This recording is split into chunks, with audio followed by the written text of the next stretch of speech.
Graças a Deus. Boa noite, gente. Feche os seus olhos. Feche os seus olhos. Vamos entrar na presença de Deus. Em nome de Jesus, Senhor nosso Deus e nosso Pai. Nós entramos na Tua presença nesse momento, meu Deus, e nós te agradecemos pelo privilégio que o Senhor tem nos dado de estar aqui nessa noite e poder te adorar, e poder te glorificar. Obrigado pelo privilégio que o Senhor tem nos dado de poder estar na Tua presença, a qual nós sabemos, meu Deus, que uma coisa é frequentar um culto, ser formalista, outra coisa é estar diante da Tua presença, porque nós amamos esse lugar. Davi mesmo disse: eu amo a Tua lei, nela medita o meu coração. Davi mesmo disse: mais vale um dia nos seus átrios do que 1000 dias em outro lugar. Davi, ele gostava de estar na Tua presença, meu Deus. Davi, ele amava estar nos seus átrios, ele amava estar no santuário, na tenda da congregação, porque ali o Senhor se manifestava, ali o Senhor estava no Teu povo, e o Teu povo estava em Ti. Naquele lugar o Senhor, a glória do Senhor enchia, meu Deus, como diz Isaías capítulo 6, que a glória do Senhor enchia o templo. A terra está cheia da Tua glória, meu Pai. Nós estamos aqui nessa noite porque nós sabemos que não há lugar melhor que esse. Não há, meu Deus, em todo lugar nessa terra, um ambiente onde o homem possa, meu Deus, se alegrar na presença do seu Senhor, a não ser, meu Deus, no tabernáculo, a não ser diante da Tua presença. Abençoa a Tua igreja, abençoa aqueles que saíram da sua casa, aqueles que saíram do seu lar, não olharam para a condição climática, não olharam, meu Deus, para a chuva, não olharam, ó meu Pai, por nada que está acontecendo lá fora, não olharam, meu Deus, para a fadiga, mas, ó Senhor, eles, tudo que preferiram é estar no santo lugar. Em nome de Jesus, fecha os seus olhos. Você vai pedir para Ele um novo coração. Você vai falar para Ele: me dá, Senhor, um novo coração, me dá um novo pensamento. Você vai dizer para Ele: eu quero sepultar o meu querer. Fecha os seus olhos, em nome de Jesus, e cante com toda a fé essa canção, porque Ele habita no meio dos louvores, Ele quer ser adorado nessa noite. Feche os seus olhos. Senhor, coração, eu quero sepultar o meu querer. Eu quero sepultar meu querer. Minha alma está tão triste, minha alma está tão triste, pedindo Teu perdão, pedindo Teu perdão. Me dá, Senhor, um novo coração. Me dá, Senhor, um novo coração. Preciso, meu Senhor, ouvir Tua voz. Preciso, meu Senhor, ouvir Tua voz. Dizendo: filho, eu estou aqui. Dizendo: filho, eu estou aqui. Receber o Teu carinho, receber o Teu perdão, me dá, Senhor, um novo coração. Me dá, Senhor, cante para Ele agora com toda a fé. Vem, meu Senhor, me renovar. Vem, meu Senhor, me renovar. Com o Teu amor me aceitar. Teu amor me aceitar. Com o Teu Espírito me envolver. Teu Espírito envolver a minha vida e o meu ser. Vem, meu Senhor, me renovar. Vem, meu Senhor, me renovar. Com Teu amor me aceitar. Teu amor me aceitar. Com o Espírito envolver. Teu Espírito envolver. Para Te entregar no Teu altar o meu viver. Feche os seus olhos. Vem, meu Senhor, me renovar. Com Teu amor me aceitar. Com o Teu Espírito envolver a minha vida e o meu ser. Vem, meu Senhor, vem, meu Senhor,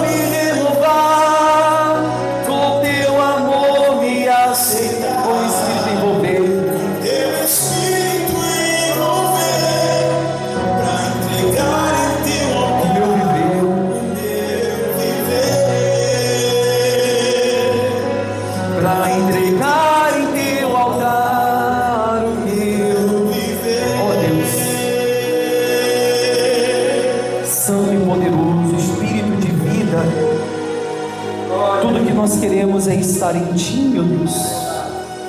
Tudo que nós queremos é saber, meu Pai, que apesar de todas as nossas falhas, de todos os nossos erros, as nossas fraquezas,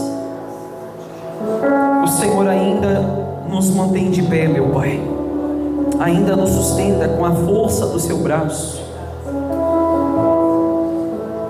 O que seria da gente se o Senhor não tivesse nos chamado, meu Deus? Aonde estaria nós se o Senhor não tivesse nos dado vida quando nós estávamos mortos? O que seria, meu Pai, desse pobre pecador, assim como eu, se não fosse o Senhor, meu Deus, o Seu precioso sangue derramado naquela cruz? O livro de Salmos diz que a redenção da alma, ela é caríssima, e mesmo que o homem esvaziasse toda a sua reserva, não haveria preço que pague. Tudo que Jesus fez foi em amor aos seus eleitos, tudo que Jesus fez foi em amor à sua igreja, tudo que o Senhor fez foi em amor àqueles que Ele sabia que lá na frente o honraria, de corpo, alma e espírito, e adoraria o Senhor em espírito e em verdade. Oh meu Deus, gratos nós somos, meu Deus, pelo sacrifício da cruz. Gratos nós seremos, meu Deus, por toda a nossa vida, por tudo que o Senhor fez e por tudo que o Senhor irá fazer, porque ainda no último dia nos resta, meu Deus, o descanso do Senhor, como disse Paulo. Ainda no último dia nos resta, meu Deus, o casamento celestial, o casamento do noivo com a igreja, o casamento do esposo que aguarda a esposa ataviada, ou seja, a esposa aguarda o esposo com vestes brancas, com a vestidura formosa. Sim, a tua igreja que não se maculou, que não se contaminou, a tua igreja que não deixou se levar pelos rudimentos, meu Deus, pela doutrina de Balaão, pela doutrina de Coré. Não, meu Pai, mas permaneceram firmes até o último dia, porque a tua palavra diz que aquele que permanecer até o último dia, esse será salvo. Ah, meu Pai, que nós possamos te encontrar, porque te encontrar foi tão bom. Sim, meu Deus. Oh, meu Pai, nós entregamos a nossa vida a Ti, nós entregamos o nosso coração a Ti. Guarda, meu Pai, guarda a Tua igreja, guarda, meu Deus, os sinceros, guarda o Teu povo, para que eles não possam e não venham resvalar os seus pés, porque aqui nós estamos para Te dizer, meu Deus, que nós queremos mais Te conhecer. Feche os seus olhos em nome de Jesus, cante para Ele com toda a fé, para dizer que eu quero mais Te conhecer, que eu quero mais Te conhecer. A minha alma tem sede de Ti, A minha alma tem sede de Ti, ó Espírito Santo. ó Espírito Santo, estou. Cante com toda a fé. Aqui eu vim para dizer, aqui eu vim para dizer, que eu quero mais Te conhecer, Que eu quero mais Te conhecer. A minha alma tem sede de Ti, a minha alma tem sede de Ti. ó Espírito Santo.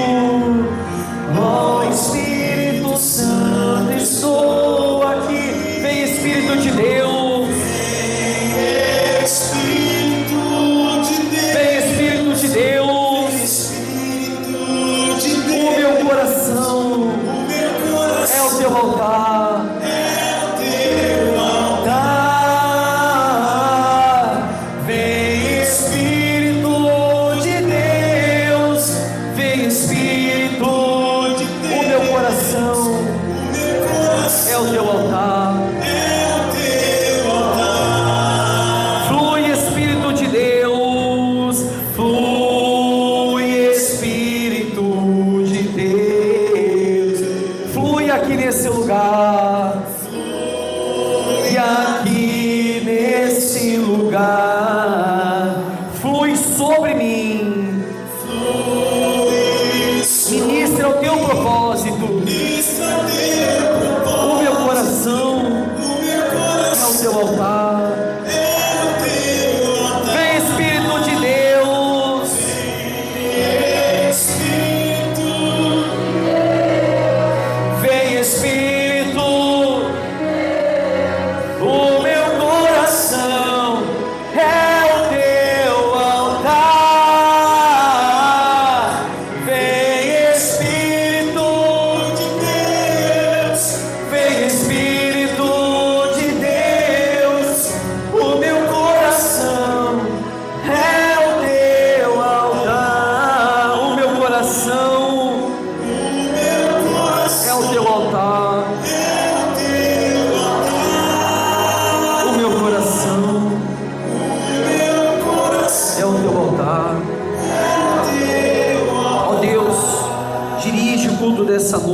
a palavra, dirige o louvor, dirige a oração, que tudo que for feito seja para a tua glória, meu Deus. Não deixe o homem se elevar aqui nesse lugar, meu Deus, que possamos estar no nosso lugar, que é aos teus pés, meu Pai. Que a glória seja dada a Ti, somente a Ti e mais ninguém. Que o Senhor seja o centro da pregação, que o Senhor seja o centro do louvor, que o Senhor seja o centro da oração desse lugar, que o Senhor seja o centro da igreja sem mácula, meu Pai. Que tudo que nós fizemos seja voltado para Ti, somente para Ti e mais ninguém, meu Deus.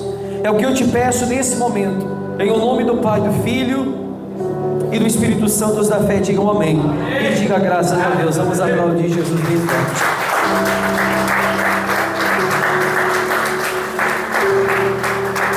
Amém, amém. Podem sentar em nome de Jesus. Vocês estão bem, pessoal? Graças a Deus. Mateus capítulo 25, verso 14. A parábola dos 10 talentos. Presta muita atenção, por favor. Não deixa ninguém tirar sua atenção, porque isso aqui é de suma importância para todos que estão dentro da igreja. A palavra que vai ser pregada hoje não é para alguns, é para todos. O que a gente vai falar aqui é necessário para todos. Amém? Mateus 25, 14 diz assim. Todos acharam, gente? O sermão continua. A parábola dos 10 talentos. Porque isso é também como um homem que, partindo para fora da terra, chamou os seus servos e entregou-lhes os seus bens. E a um deu quantos talentos? 5 talentos.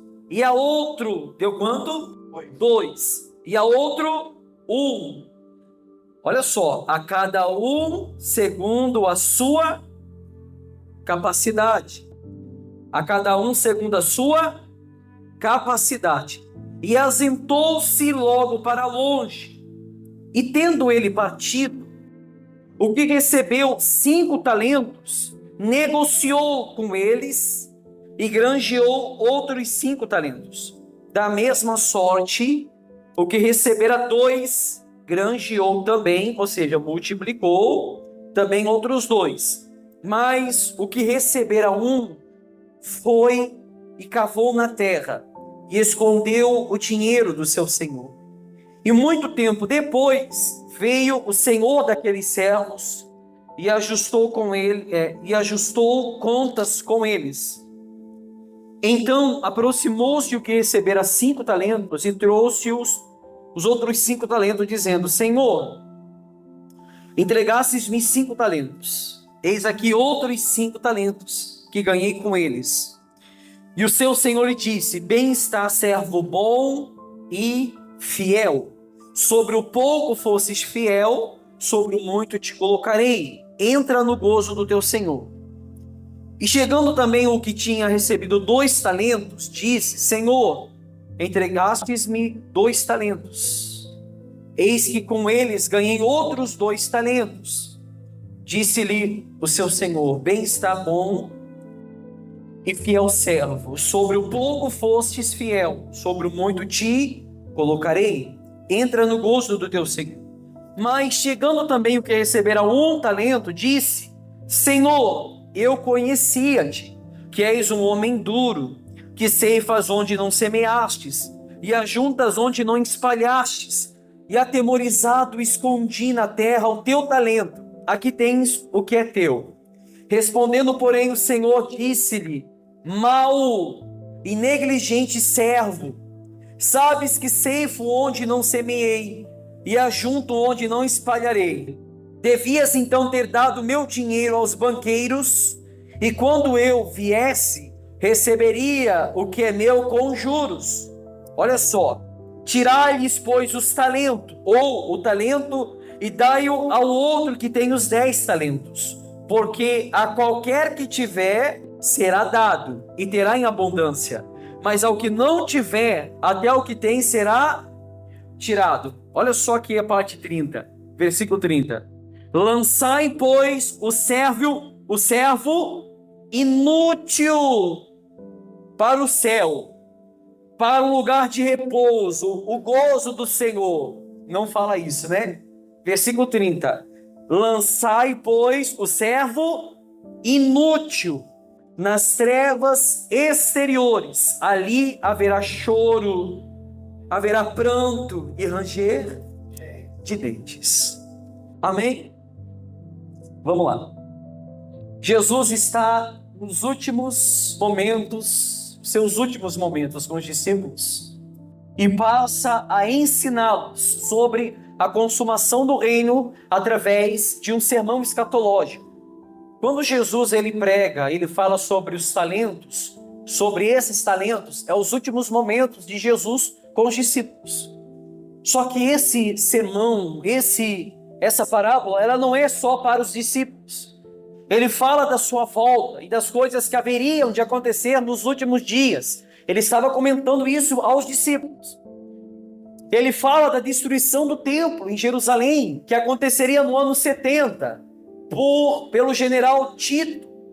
Ou seja, onde Tito destruiria toda a cidade e colocaria Jerusalém em grande ruína, em destruição. Destruiria o templo, Jerusalém seria destruída. É aquela imagem que Jesus, quando ele entra com o jumentinho, ele olha para Jerusalém e ele chora, porque ele sabia que Jerusalém seria destruída. Então Jesus, ao caminhar nos seus últimos dias com os discípulos, está falando da destruição que viria. Jesus estava falando sobre a consumação do reino através do sermão escatológico.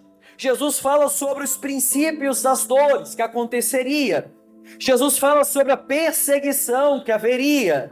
Jesus fala sobre a tribulação que os discípulos e nós enfrentaríamos em seguida. Ele descreve a sua volta para executar justiça e também executar juízo. Amém, pessoal? Presta atenção, por favor. A pergunta que os discípulos poderiam ter feito é: como nós vamos saber quando é que o Senhor vai voltar? Quando nós vamos saber qual o momento, os sinais da tua volta? Jesus ele utiliza parábolas para responder essa pergunta.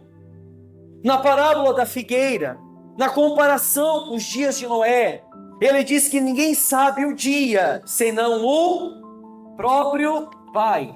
Ninguém sabe o dia, senão o próprio Pai. É possível que ainda os discípulos tenham perguntado: se ninguém sabe, então o que faremos enquanto esperamos a sua volta?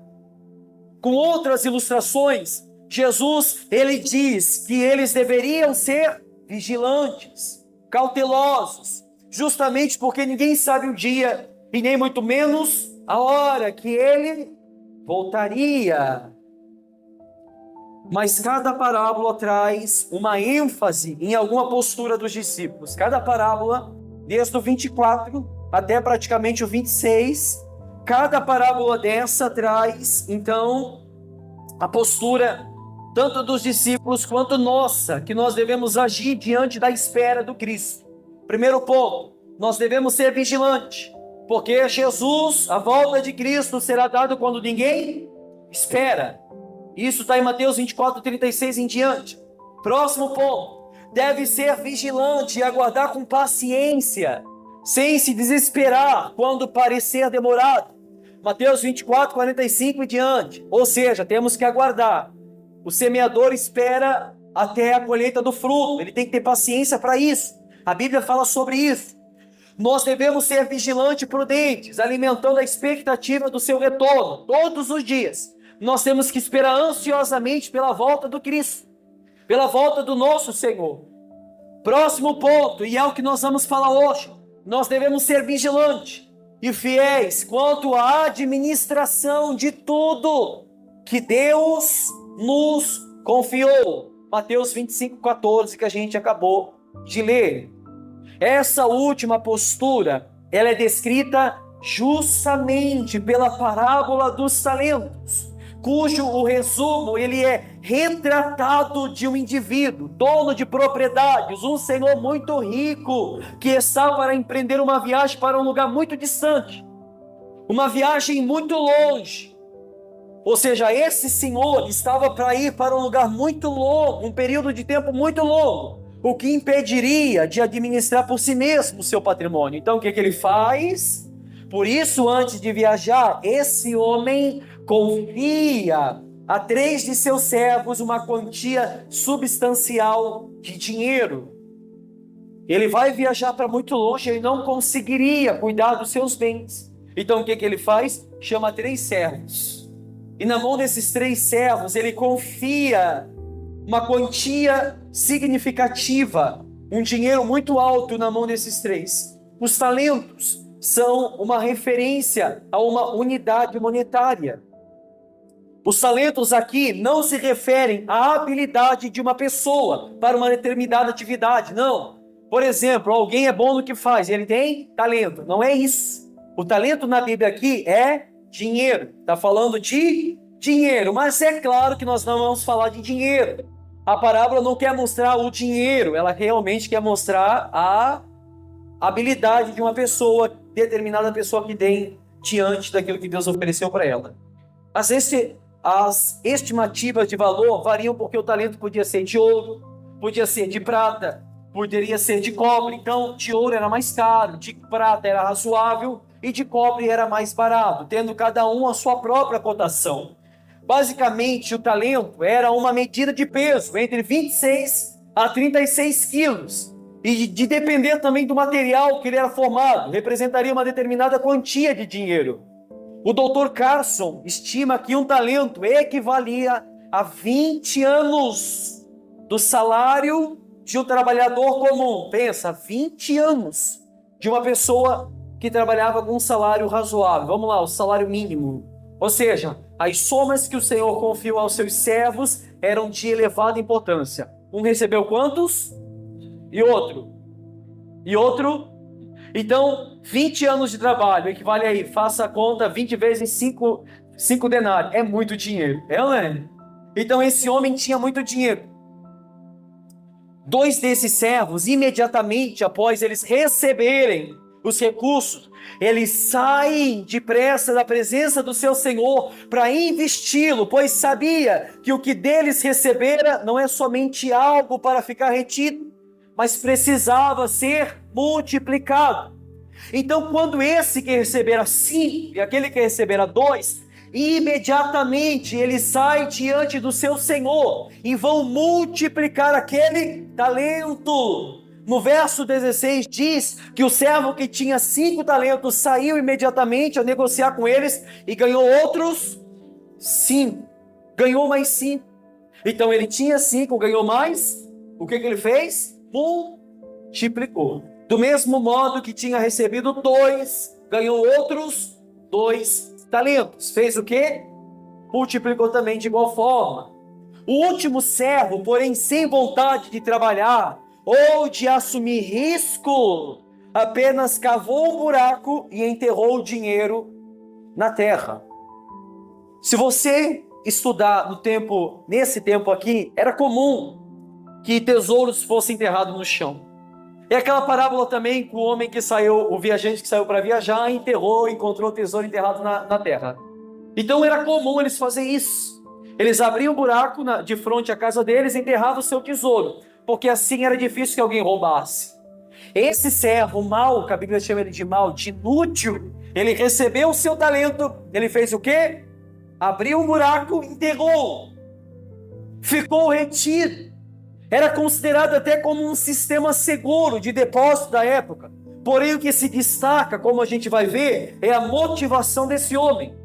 Depois de muito tempo, depois de longo tempo, um tempo muito distante, longínquo, o senhor daquele servo voltou para fazer o ajuste de conta com aqueles servos. O ajuste de contas.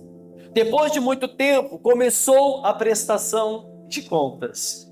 Isso é a imagem do grande tribunal, ou o tribunal do trono branco que nós teremos no último dia, que dá conta das nossas obras. Essa passagem está dando ênfase para Apocalipse, o grande tribunal do trono branco, a qual nós vamos ter que dar conta daquilo que nós recebemos, das nossas obras.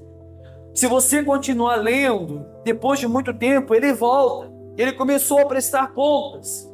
No ajuste de conta, os 2 primeiros servos, eles restituíram os talentos com seus respectivos lucros. ambos dobraram o talento que foram confiados. Por isso, eles foram elogiados. Eles foram o quê? Elogiados. Muito bem. Você foi fiel sobre uma pequena quantia. Jesus chama ele, ou o próprio Senhor Deus, chama ele de servo bom e fiel. Como você foi fiel no pouco, eu vou te colocar onde? No muito. Eles se mostraram totalmente confiáveis e tiveram a sua fidelidade reconhecida pelo seu Senhor. Por isso o Senhor os recompensa com mais responsabilidade e com a participação na alegria de seu Senhor sobre o muito colocou eles. Venham participar do gozo, da alegria do seu Senhor. Ou seja, eles entraram no lugar celestial. Eles entraram na porta formosa. O último servo, porém, dá uma desculpa para não apresentar os seus rendimentos. Fiquei com medo, Senhor, e escondi o seu talento na terra. Aqui está o que é seu. Ele entregou um talento que recebera, devolveu de novo para o seu Senhor. Da mesma maneira. Ou seja, aqui se revela a motivação desse servo. Ele não enterrou o dinheiro porque ele queria guardá-lo com segurança, não. A fim de proteger de ladrão, na ausência do seu Senhor, não era isso. Mas parece ter tido medo de correr risco por seu Senhor, buscando a saída praticamente mais cômoda. Ele não enterrou aquele talento dele porque, eu vou guardar porque vai que um ladrão passa, vai que um ladrão rouba. Não, não. Ele enterrou porque a Bíblia diz que ele teve medo. Ele teve medo de quem? Do seu Senhor. Ele preferiu comodidade do que a fidelidade. Ele preferiu a zona de conforto do que o zelo. Ele não quis ter trabalho. Ele foi preguiçoso. Ele foi indolente. Ele foi mandrião. Ele foi um crente preguiçoso. Ele foi alguém que preferiu mais o seu descanso do que dobrar o talento que recebera. Isso que ele recebeu somente um talento. Se os primeiros foram recompensados, o servo negligente tornou-se um devedor. O talento confiado a esse servo mau é tirado dele e é chamado de inútil. Olha só o que o Senhor fala. Ele é um inútil, imprestável, não presta para nada. Uma pessoa que é inútil é imprestável. Uma pessoa que é inútil, você não pode depender dela para nada. Sendo rejeitado, sendo banido da presença do seu Senhor para um lugar de choro e de ranger de dentes. Pensa comigo. A Bíblia não passa a mão na cabeça de ninguém e nem eu vou passar. Amém? Goste ou não goste, o que a gente vai falar aqui são verdades. O que a gente vai falar aqui são coisas que vocês devem ouvir e necessitam ouvir e precisam ouvir urgentemente, para ontem. Precisam mudar para ontem. Vamos para algumas observações referente à passagem da parábola dos talentos. De acordo com a parábola, na distribuição dos talentos, um recebe 5, outro recebe 2, o outro recebe 1. E a gente pode perceber que os dons surtem efeito em uns mais do que outros. Todos recebem um talento, todos. Só que um recebe mais e outros menos. A gente não pode esquecer que as verdades de Deus são reveladas a todos os servos. Mas alguns servos recebem entendimento espiritual diferente dos outros. Alguns recebem mais e outros menos. Cada um recebe os talentos na medida correta. Nunca vamos receber de Deus mais do que aquilo que a gente pode usar ou podemos oferecer. O critério da divisão dos dons que recebemos do Senhor está intimamente ligado à capacidade de cada um. Cada pessoa recebe segundo a sua capacidade. A Bíblia não fala isso? A gente não leu aqui que cada um recebeu segundo a sua capacidade. Então cada um recebeu segundo aquilo que ele pode oferecer. Isso nos informa que existem pessoas com capacidade maiores do que outras. Entretanto, a gente não podemos olhar para essas informações e afirmar que Deus está fazendo acepção de pessoas ao distribuir os dons. Se você vê o que G.H. Lang diz. Ele diz assim: Deus não tenta colocar um lago dentro de um balde. Não. Deus não coloca um lago dentro de um balde. Deus não vai confiar uma igreja cheia de almas a um pastor preguiçoso. Deus não vai confiar a obra dele a obreiros preguiçosos. Deus não vai confiar a sua palavra evangelística a membros preguiçosos. Deus não vai fazer isso. A palavra diz que Deus deu a cada um segundo sua capacidade, necessariamente. Todos que receberam um talento tinham capacidade para aquilo. Tinham capacidade para fazer aquilo. O problema é que nós deixamos os nossos afazeres nos dominar, nós deixamos as nossas vontades nos dominar, aonde não conseguimos tempo para multiplicar os nossos talentos. Na igreja, todos recebem seus respectivos talentos, e não há uma pessoa que não tenha recebido. Todos que estão aqui dentro, todos, crianças, anciões, jovens, todos vocês receberam um talento. Uns receberam 5, outros receberam 2, outros receberam 1. Todos nós, a partir do momento que entramos para o exército celestial, recebemos nossas licitações para realizar a obra de Deus, sendo direta ou indiretamente. O que é isso, pastor? Vestindo um uniforme ou não vestindo, sendo um obreiro ou sendo um membro.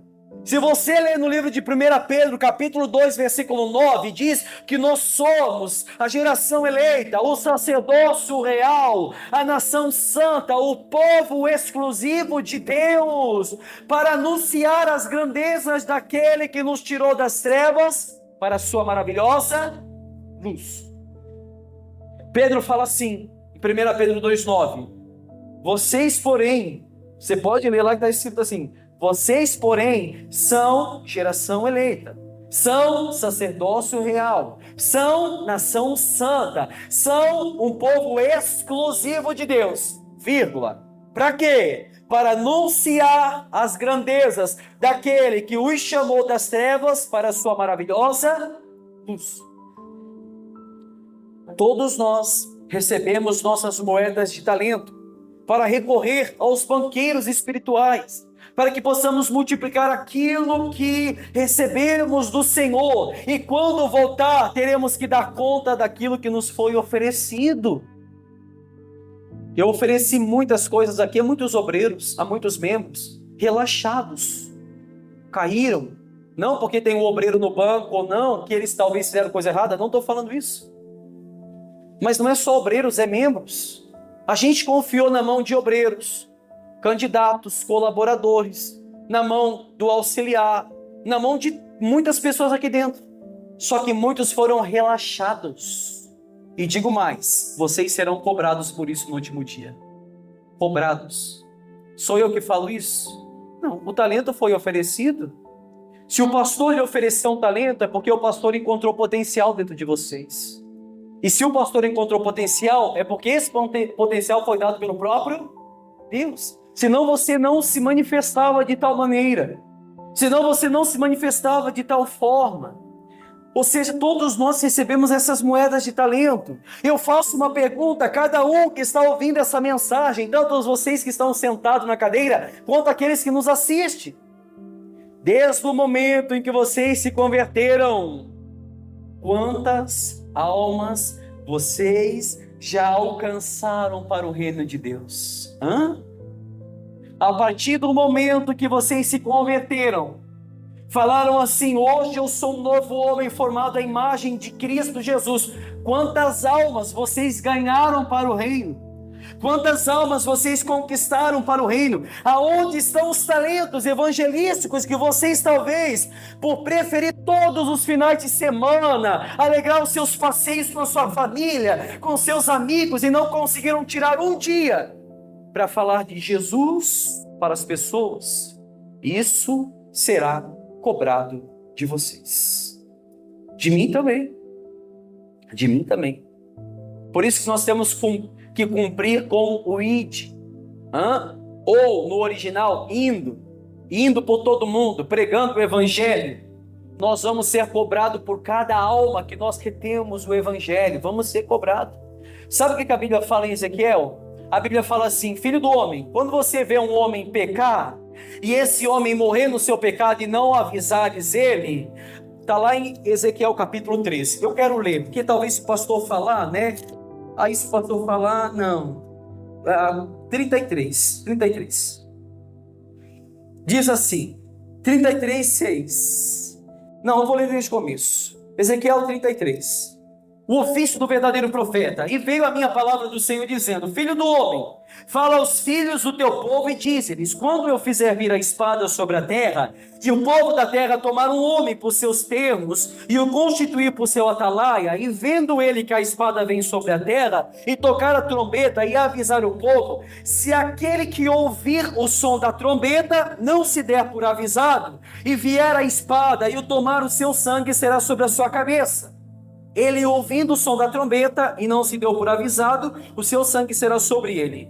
Mas o que se der por avisado, salvará a sua vida. Mas se quando a atalaia vir que vem a espada, não tocar a trombeta e não for avisado o povo, se a espada vier e levar uma vida dentre eles, esse tal foi levado na sua iniquidade, mas o seu sangue demandarei da sua mão, da mão do atalaia. Versículo 7. A ti, pois, ó filho do homem, te constituí por atalaia sobre a casa de Israel. Tu, porém, ouvirás a palavra da minha boca, e lhes anunciará da minha parte. Se eu disser ao ímpio, ó ímpio, certamente morrerás, e tu não falares, para desviar o ímpio do seu caminho, morrerá esse ímpio na sua iniquidade, mas o seu sangue eu demandarei da tua mão. Eu vou requerer da tua mão. Mas quando tu tiveres falado para desviar o ímpio do seu caminho, para que se converta dele, e ele não se converter do seu caminho, ele morrerá na sua iniquidade, mas tu livrarás a tua alma. O que está querendo dizer, pastor? Não precisa nem explicar. O texto fala por si mesmo. Quantas pessoas estão indo para o inferno na empresa que você trabalha porque você tem vergonha de falar de Jesus? Eu nem vou falar da rede social de pessoas da igreja, porque é uma vergonha. Eu acompanho, são minhas ovelhas, eu tenho que ver o que estão postando. Porque quando posta porcaria, é o pastor que é condenado. Eles falam assim, o que o pastor dele ensina a ele? Porcaria. A rede social de membro aqui dentro da igreja, eu não sei por que eles têm. É para falar da vida dos outros, é para falar da sua própria vida, é para mostrar os seus passeios, é para mostrar o que fazem. Enquanto de evangelho é zero, é ralo, vamos ser cobrados. Quantas pessoas nós poderíamos alcançar por postar algo que edifica a vida daqueles que estão lá fora? Tem muitas pessoas dentro da igreja sem mácula que estão aqui porque observaram uma postagem que a gente fez. Conheceram o evangelho porque nós fizemos postagem. Não estou falando que você não deve de vez em quando postar uma foto sua, da sua saída. Não, nada disso. Eu estou falando que tem gente que não faz isso por nada. Não evangeliza pelas redes sociais, só fala porcaria, só fala o que não deve, só posta foto com bebida, só posta foto de saideira, só posta foto, coisa desnecessária, meu Deus. E o pastor é condenado por isso. Deus vai requerer da mão de cada um, porque poderiam ser almas sendo evangelizadas no seu estado, você não faz isso. É só você pegar o Facebook de cada membro aqui. Tem pessoa lá que não tem nada da igreja, nada da igreja, nada. Eu não quero aparecer a minha imagem, não precisa colocar a minha imagem, coloca lá um versículo bíblico, coloca lá uma pregação, pode ser de outro pastor, não precisa ser minha não. Se você acha que o problema é porque você quer que o pastor seja visto, não precisa ser minha pregação, coloca de outro pastor, coloca de outro pregador, mas tem rede social de membro da igreja que é zero de evangelho, é zero. É como eu postei semana passada, se a rede social dela não é convertida, imagina ela. Sim ou não? Infelizmente, todos nós recebemos nossas moedas de talento para recorrer aos banqueiros espirituais, para que possamos multiplicar aquilo que recebemos do Senhor, mas a gente não faz isso, meu Deus. A gente não faz isso. Desde o momento em que você se converteu, quantas almas você já alcançou para o reino? Aonde estão os talentos evangelísticos que você talvez, como a gente fala, todo final de semana é a mesma história. Eu tenho que sair, tenho que valorizar minha família. Isso é um pensamento de pessoa bastarda, que talvez não foi salva e não tem prazer de salvar o outro. Pessoas que não foram atraídas pelo evangelho. Porque se você não tem prazer de salvar outra pessoa, meu camarada, é porque você não foi salvo. Ezequiel diz, se você vê um homem pecar e Deus mostrar para você que ele está em pecado e você não falar, essa pessoa vai morrer no pecado dela. E Deus vai cobrar de você essa alma. Pastor, o que eu tenho a ver com essa pessoa? Poderia ter falado. Falaram para vocês? Não falaram para vocês do evangelho? Se não, vocês não estavam aqui. Infelizmente vai ser cobrado da gente. Eu pergunto para vocês, aonde estão as marcas do joelho de oração, a qual Deus confiou em você? Orações para a conversão de pobres almas pecadoras, que precisam da misericórdia de Deus, assim como eu, você também. Tem pessoas que Deus confiou oração aqui dentro. Sabia disso? Sabia que um dos maiores chamados que existe na vida de uma pessoa é o chamado da oração? Você já viu a pregação de Leonardo Ravenhill? Que ele fala sobre o chamado da oração? Não, pastor, eu estava mais ocupado com os meus desejos. Claro, perde tempo na porcaria do celular assistindo tudo que não presta. Mas o que é para edificar a alma não assiste.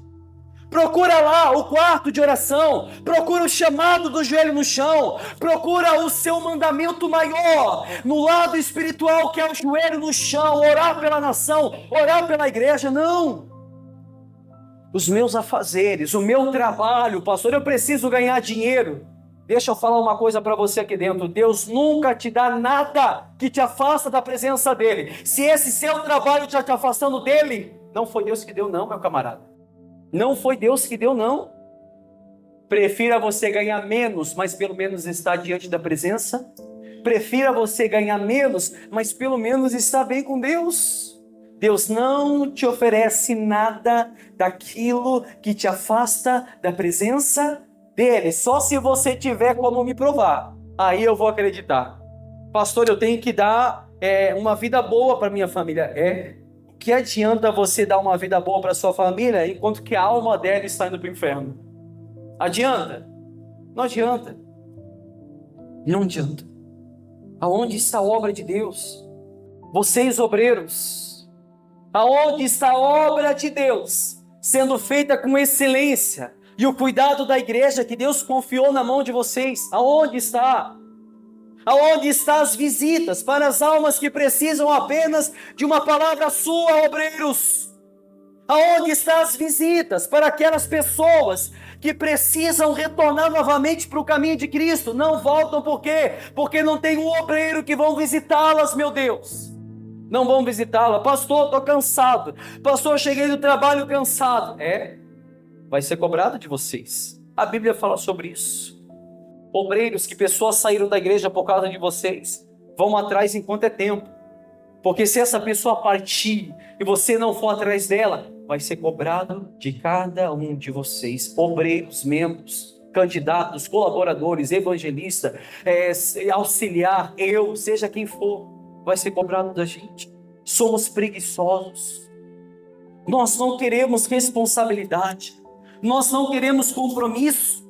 Mas deixa eu lhe dizer uma coisa, a partir do momento em que Deus confiou em você um talento, não importa aonde você se esconda, isso será cobrado das suas mãos, será cobrado de você. Não podemos dizer que não iremos fazer, pois não saberemos se vamos dar conta. A palavra diz que cada um recebeu segundo a sua capacidade. Tem pessoas aqui que foram chamados para ser obreiros, mas não querem responsabilidade. Dizem, pastor, eu não vou fazer com medo. Aquele que recebeu um talento também tinha medo. Ele escondeu o talento dele. Tem pessoas que foram chamadas para o evangelismo. Tem pessoas que foram chamadas para ser pastor. Tem pessoas que foram chamadas para fazer a obra, meu Deus do céu. Mas não fazem. Preguiçosos. Preguiçosos. A gente não pode dizer que nós não iremos fazer porque a gente não sabe não, mas vai ser cobrado da gente. Todos nós que estamos aqui, nós temos capacidade de cumprir o IT, todos nós. O problema é que estamos tão cheios de nós mesmos, tão cheios do nosso trabalho, que preferimos dar um conforto melhor para a nossa carne e nós não queremos matar as nossas vontades, não queremos. Até pelo fato de você enviar uma simples mensagem para uma pessoa que não é convertida, você já pode ter ganhado aquela alma para Cristo, ter ganhado para Cristo. O problema, como eu sempre falo, é que usamos nosso celular somente para postar nosso dia a dia, as nossas besteiras, os nossos prazeres, o que eu gosto, pastor. Eu gosto de mostrar para as pessoas o que eu gosto, sim, realmente. Você posta o que você gosta, porque se fosse o evangelho que você gostasse, você postava.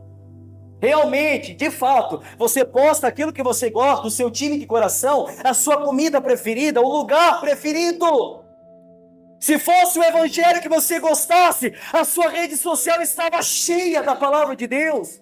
Mas não é isso que você gosta, senão você evangeliza. Talvez aquele momento que uma pessoa está enfrentando uma dor, um sofrimento, uma mensagem que ela olha no celular, aquilo pode mudar a vida dela, pode mudar. Mas não. Nossos status são somente postagem daquilo que a gente fez. A gente vai ser cobrado por cada momento que poderíamos estar ganhando almas através das nossas redes sociais e estamos sendo péssimo testemunho. Até pelo fato de uma simples limpeza da igreja também, você está fazendo, cumprindo o seu talento. Tem pessoas que foi chamada para isso. Eu quero que Deus me mate aqui agora se eu estiver mentindo. Na Igreja da Graça, o pastor chamou todos os obreiros, todos. O pastor falou assim: a gente vai dividir a limpeza da igreja por grupo de pessoas. E cada um vai ter sua responsabilidade na igreja. Eu nem deixei o pastor terminar de falar. Eu falei: pastor, eu cuido dos banheiros. O lugar mais rejeitado da igreja, eu cuido dos banheiros. Falei bem assim para ele: meu camarada, eu limpo o banheiro com todo o amor. Não é só passar um paninho no chão, varrer. Não. Não é somente isso. Os obreiros sabem. Agora não com frequência, mas quase toda quinta eu que limpava o banheiro da igreja aqui. Por quê? É um talento. É a casa de Deus. Amém? Amém, gente? Infelizmente o povo é atarefado, pois chegam, meu Deus, olha, é que nem a gente fala, né? Sábado a pessoa não trabalha, não tem nada para fazer, mas consegue chegar atrasado. Meia hora a gente tem de oração, mas não vem para oração. Eu não sei, olha, é como eu falei, a Bíblia não passa a mão na cabeça de ninguém, eu também não vou passar. Não é 1 membro, 2 membros, 4 membros, a maioria. É só você perceber. Olha a hora que eles chegam, quando começou o culto. E os momentos antes? E o que a gente faz aqui antes? O que você fez o dia todo? Ficou dormindo, deitado? Aí chega em cima do culto, acha que Deus vai falar com você? Acha que está tudo bem? Não. A gente chega atrasado no culto, e quando o culto acaba, são os primeiros a ir embora. Chega atrasado, o culto acabou, nem se vê a pessoa, meu Deus. Que prazer que ela tem na casa de Deus. Não tem prazer de estar em comunhão com os irmãos, meu Deus do céu. Ou seja, viraram formalista, viraram pessoas frias. Quando eram do mundo, quando acabava a balada, sentiam-se tristes, adoravam estar na presença dos mundanos. Ou não era assim? Era assim ou não era? Iam para a balada, chegavam até mais cedo. O tamanco, ai amiga, vamos lá, né? O tamanquinho no pé. Eu não vejo a hora de chegar cedo para pegar o melhor lugar. Ah não, pastor, não era assim. Eu duvido que você chegava atrasado, duvido. A mulher chegava a segurar até o tamanquinho na mão para poder andar mais rápido. Segurava o vestido, né, para poder correr mais rápido. Na balada era assim, chegava cedo, quando acabava, meu camarada já acabou, e ficava lá, bebendo. Tem aquele que eles chamam, como é que eles chamam ali? Que fica aqueles carros na frente da van lá, pessoal bebendo. Como é que eles chamam isso? O esquenta. É o esquenta, né? Tem o esquenta. A balada começa 10 horas, mas 6 horas já estão bebendo na frente da van. o esquenta. 4 horas antes de começar a balada. Tá todo mundo lá bebendo. Terminou a balada, volto pro posto da van beber. No culto, chego atrasado no culto. Terminou o culto, vão para casa. Ela não chega atrasada em lugar nenhum, mas no culto chega atrasada. Se você tivesse o culto como prioridade, meu camarada, você chegaria 1 hora antes. Eu estou 1 hora antes aqui, meu Deus. O pastor tá... Eu sou exemplo para os meus obreiros. Eu estou aqui 1 hora antes, eu estou aqui preparando o som, preparando o notebook, revisando o esboço, cuidando para ver se não tem nada para fazer. Já falei para os obreiros. Chegar meia hora antes para chegar a dobrar o joelho e orar. E a igreja, se tiver alguma coisa para fazer, como é que fica? Cadê o talento de vocês? No trabalho, nunca perdem horário. Chega 1 minuto antes. Na igreja, adoram chegar na hora do amém. Infelizmente, nossas vontades são outras. Nossos desejos são outros. Não temos prazer de estar na presença daquele que nos salvou. Vamos mudar essa história. Vamos cumprir o ID, de maneira que o talento que nos foi confiado tem que ser multiplicado. Amém? Gostaram? Ah, gostaram mesmo? Fala assim, pastor, eu gostei. Eu não. É duro, né? Mas é a realidade. Só se você quer que eu pegue a Bíblia agora e eu rasgo essa página aqui, tá tudo bem. Cada um que está aqui dentro, cada um, jovem até as crianças, crianças, todos têm um talento. E vai ser cobrado de cada um, seja pelo louvor, seja pela obra, seja pela pregação da palavra, seja pelo evangelismo, seja por aquilo que Deus confiou na sua mão. Se você não fizer com excelência e não praticar, você vai ter que dar conta disso tudo no último dia. Pastor, e o que eu faço? O que você faz? Cumpre. Faça. Vá atrás. Converta-se primeiro e depois a sua rede social vai ser convertida. Porque eu tenho certeza que quando você se converter, tudo que você postava, tudo que você falava, tudo que você fazia, vai ser tudo voltado para a pessoa de Jesus Cristo. Volto a frisar, não tem problema nenhum você postar a sua saída, você postar... Não, nenhum problema. Mas tem pessoas que não postam nada de evangelho, nada. Infelizmente. Amém? Vamos ficar de pé? Aplauda Jesus bem forte.